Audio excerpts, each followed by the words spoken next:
What if I told you that everything you're trying to add to your life, your new habits, new goals, they're actually making you less happy? You know that we live in a world obsessed with more. Like we all look for more discounts, more possessions, more purchases, more commitments, more habits, more goals, more clothes. And it is pretty much endless because that's being told to us. The more, the better. We are constantly told that the path to a better life is through addition, adding new habits, new routines, new purchases. And in a way, it is true because the more skills you add, the more smarter you become. The more clothes you have, the better you will dress. But what if I told you that the secret to a more meaningful life is not about addition, it is in subtraction? Not skills, though, they are always an exception. Hey everyone, welcome back to my channel. Today I want to talk to you about something that completely transformed my life. And it is not another change your life video in 5 steps. This video has a framework that actually helped in changing my life, and I'm sure this framework you can easily integrate to make your rather complicated life a more simpler, more driven, and more purposeful. And this method is called the Untapped Science of Less.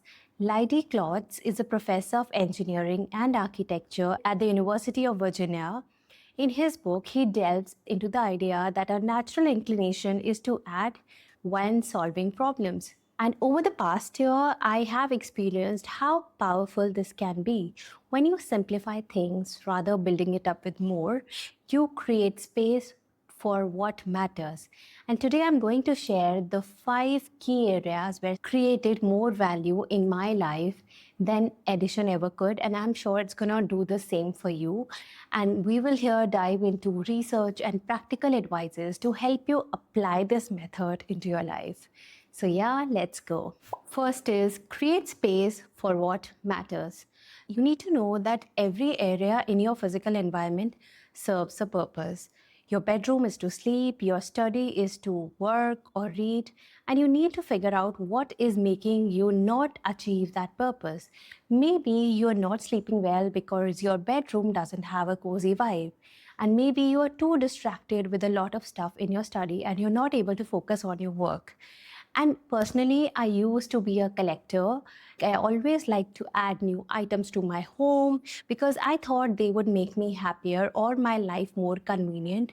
But in general, they were making it more cluttered and I was not able to think straight.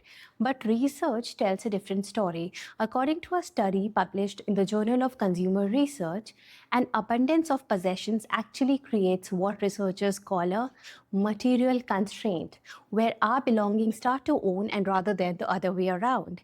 And the famous Marie Kondo wisely puts it, the question of what you want to own is actually the question of how you want to live your life.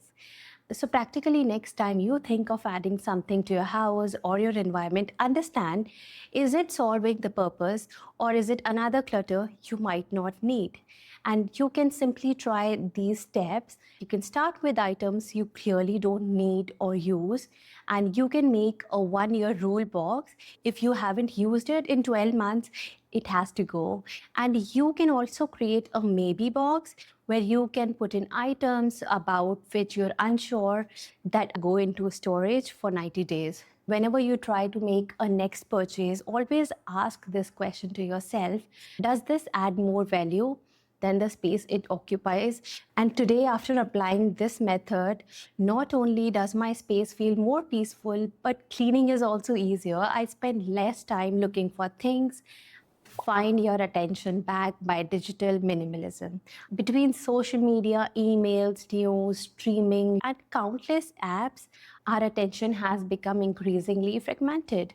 Cal Newport, in his book, writes, the cost of a thing is the amount of life you exchange for it. When I looked honestly at how much life I was exchanging for mindless scrolling, I was shocked. And we all do, it is not me. And that's why we can conduct an app auditing. We can try by removing the apps that don't provide genuine value. Some shopping apps where you completely scroll through in search of an item and you don't know how much time you're spending. Second is implement a notification detox. Turn off all non-essential notifications. You can also create a technology-free zones in your home. Like when you're going to your bedroom in the night, you can keep your phone in the drawing and let it charge overnight. That way you will not wake up looking for your phone. You can also do batch processing of emails where you can answer all the emails and messages around a specific time during the day, in the night, when you're less productive. And very important, that has worked great for me, is applying digital sunsets. I mean, after 8 p.m., you can just log off all your digital devices and grab a book, maybe spend some good time with your family, have your dinner nicely, and actually taste the food. And there is a beautiful study from the University of California found that it takes an average of 23 minutes to fully regain focus after an interruption. And by reducing digital, you're not just saving minutes, you're saving your ability to engage in deep, meaningful work and connections. For me, the most surprising impact of digital detox is you get your life back, your control back. Instead, I felt like I am finally experiencing my life. And I have to say that this is not easy because we live in a digital focused world and it is not easy to cut through. But you can always try to find a balance where you can have boundaries being online and being offline. Next is choose your people wisely. And probably the hardest is relationships. This is about your friends, your family, your colleagues. Here's the truth, not everyone you spend time with helps you grow.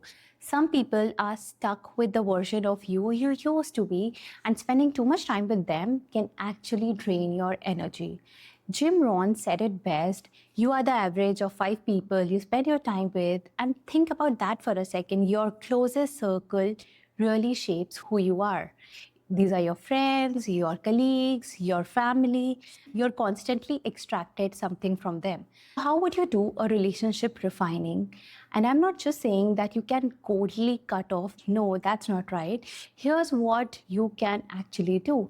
You need to find your vital few people. I mean, the people who actually support you and make you feel good. Always try to step back from negative energy and conversations. Some people can't be removed completely, so protect your energy by creating clear limits.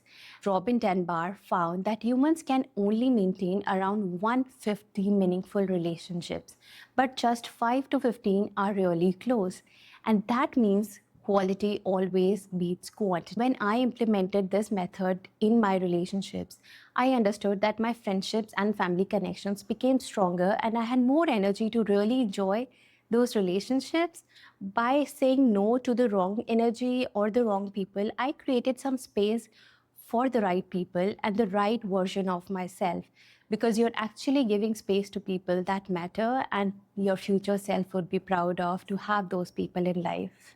Next is free up your time, and that is called cleaning up your calendar. I made a small change in my life with my calendar because there are so many things I was saying yes to every day and that actually didn't need my attention.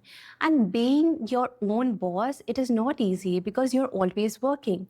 And after quitting my 9 to 5, I always thought I will have more time for myself.